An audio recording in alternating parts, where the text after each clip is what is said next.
If I favor doing one thing in the United States of America, it's this. It's to dismantle the nanny state in all of its forms. Hello and welcome to the DOGE and Maha News Channel. My name is Chris. In this video, we're going to react to an interview that Vivek Ramaswamy has on the Dr. Phil show. This was done about 3 months ago. It's a pretty good video overall. I'm going to go ahead and leave a link to the video, to the full video, if you want to check that out. We're going to focus on the part of the interview where he is talking about government waste and the bureaucracy in our current government. Also in this video, Dr. Phil keeps referring to Vivek's new book called Truths, The Future of America First. And I'm going to go ahead and leave an affiliate link down below if you're interested in purchasing that book. Of course, if you use that link, I'll get a small kickback and you will be supporting the channel by doing that. I really appreciate it. So let's go ahead and dive into this interview. The book we're talking about, by the way, is Truths, The Future of America First. And one of the things that you talked about is that if you were elected president, you would fire 75% of the bureaucrats in federal government. Some of y'all are getting giddy about this.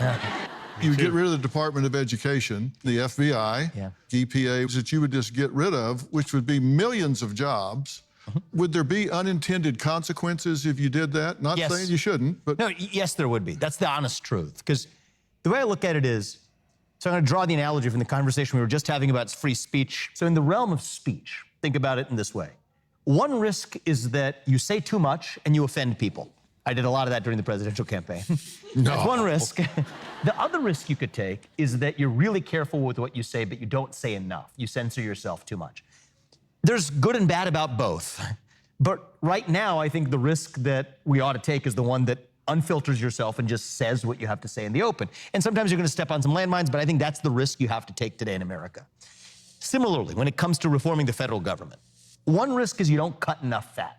The other risk you're going to take is you take the risk of cutting too much, so much fat that you also cut some muscle, but you're willing to do it because you think that's what the country requires. That's the risk I'm willing to take. And you know what, if we overcut too much and we need to build something back up, I'd rather do that on a clean scaffold rather than the really corrupt fourth branch deep state that operates and really runs the show of the US government today. If I favor doing one thing in the United States of America, it's this. It's to dismantle the nanny state in all of its forms. Dismantle the entitlement state, which has fueled this culture of victimhood that has spread across the country like an epidemic. This regulatory state, which says that we don't trust you to govern yourselves, so we're not going to let Congress make the laws. We're going to have unelected bureaucrats who you can't vote out do it instead. Every form of the entitlement state, just shut it down, and I think that's how we save the country. When you say that, you talk about the deep state and that it's not the elected politicians that are running the country, but it's all of these hired, appointed bureaucrats that are making regulations, not passing laws. That's right. That's who you're talking about, deep state, that's actually running the country. That's right. So the biggest myth in American politics is the idea that the people who we elect to run the government are the ones who actually run the government. That's a myth. Doesn't work that way. Most laws, they call them rules, but they have the binding effect of law, are not passed by Congress. They're written by unelected bureaucrats in three-letter agencies: FTC, SEC, EPA, God knows what, the alphabet soup in Washington, D.C.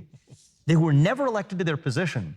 They can't even be removed by the person who was actually elected to that position. So my own experience, I come from the world of business, right? So if somebody works for you and you can't fire them, that means they don't work for you. It means, in some deep sense, you work for them because you're responsible for what they do without any authority to actually change it. And that is the federal government of the United States of America. Well, that's exactly how it works here today. And you need to bring not a chisel, but a chainsaw. It's going to make some people upset along the way, but that's what I think we actually need. Three-word slogan for how we fix the federal government: shut it down. And I think that that is my formula for reviving the country. I like that. Shut it down. He talked about the EPA, the Environmental Protection Agency. He talked about the Department of Education, and I think he also mentioned the FBI. Yeah, I agree. Shut those down. I like the way he said that, it's okay to cut too much and then build back again on a new scaffolding, a scaffolding that is not corrupt.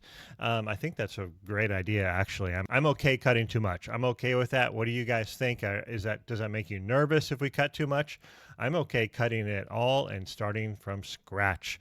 I'm not one of those that wants to tear everything down like the left wants to do. They want to tear everything down and turn it into a different country. I just want to shut it down, like he said, and build back what we actually need, build back what Congress has actually authorized instead of all these other things that they do and they spend money on. So I love the way he thinks when it comes to that.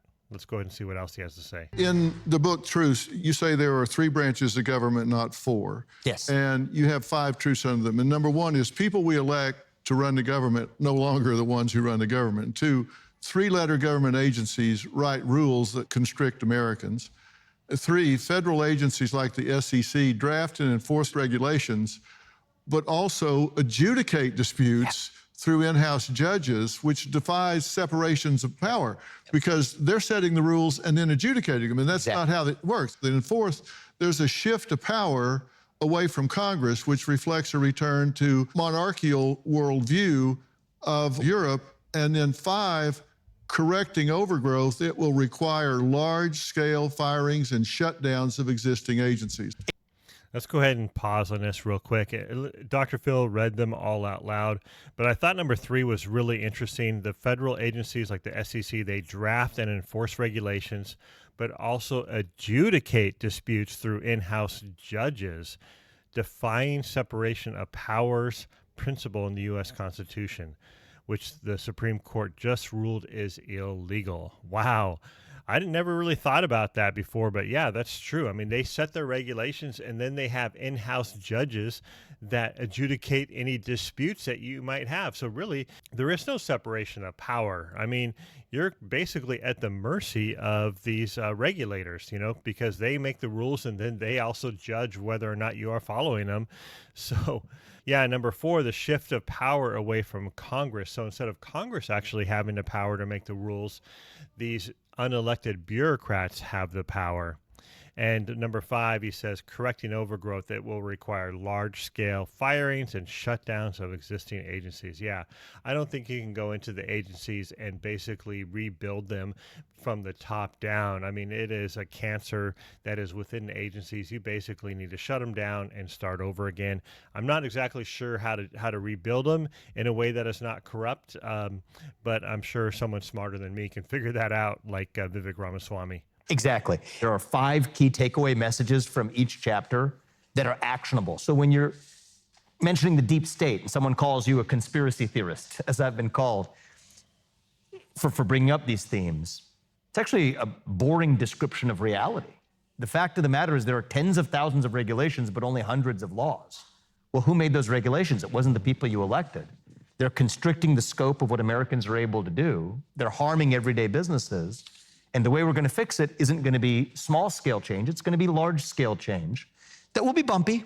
If you shut down the Department of Education and return the money to the states so parents can determine where they send their kids to school, as I favor, it's going to be some bumps in the road. I admit that. Do it. But at least we can be eyes wide open for why we're actually doing it. So that's the way I've tried to write this book, is in a very pragmatic way that arms people with take-home bottom-line arguments. You say that.